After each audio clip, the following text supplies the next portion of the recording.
தமிழகத்தின் இடிவெள்ளி, தமிழகத்தின் வருங்கால முதல்வர், மாண்புமிகு தலைமை சிறப்பமைப்பாளர் அண்ணன் டிடிவி தினகரன் அவர்களை இன்னைக்கு வருங்கால முதல்வர் அண்ணன் டிடிவி தினகரன் அவர்கள் நான் கடையில வழங்கக்கூடிய தலைவர் காலையிட போய் நான் கேட்கும் போது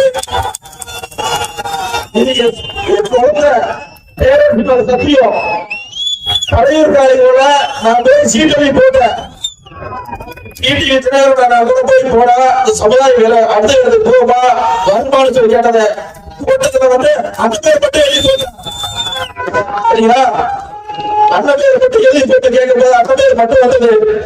அப்பவே முடிவு பண்ணிட்டேன், இந்த இடத்துல அந்த சொல்றது அவசியம் கூட கிடையாது. ஏன் சொல்றேன்னா இன்னைக்கு வரலாறு வச்சுக்கிட்டு அரசியலை வச்சுக்கிட்டு வரலாறு கொடுக்குறாங்க.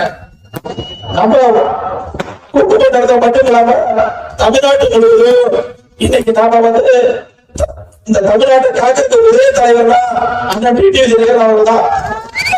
நிறைய பேர் கேட்டாங்க, நீங்க கட்சியை ஆரம்பிக்க வச்சுட்டு கூட்டணி வைக்கலாம் அப்படின்னு சொல்றாங்க. அது எனக்கு தெரியும். நிறைய பேர் சொன்னாங்க, அவ்வளவு பணம் வாங்கிட்டாங்க, இவ்வளவு பணம் வாங்கிட்டாங்க, மாநாட்டுக்கு போகாதீங்க அப்படின்னு சொல்லி திமுக வேண்டவர் ஏடிஎம்கே வேண்டவர் எல்லாம் போகாதீங்க தடுத்தாங்க. ஆனா எனக்கு தெரியும், இளைஞர்கள் கட்டாயம் நாம போற சேர நம்பி எனக்கு தெரியும்.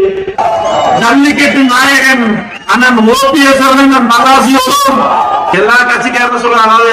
அன்னைக்கு திமுக வேட்டும், காட்டு வேட்டு, கரை வேட்டு, பச்சாணி வேட்டு கொண்டு நாம செய்ய வேண்டிய கடமையாற்ற வேண்டிய மிகப்பெரிய பணி இருக்கு.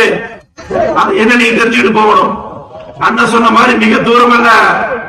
அதாவது கலர் கலரா பொய் சொல்லிக்கிட்டு எலெக்ஷன் 2 மாசம் திமுக கார வரியா காங்கிரஸ் கார வரியா அவனை எல்லாம் ஊருக்குள்ளேயே விடாம அடிச்சு வரட்டுங்கம்மா.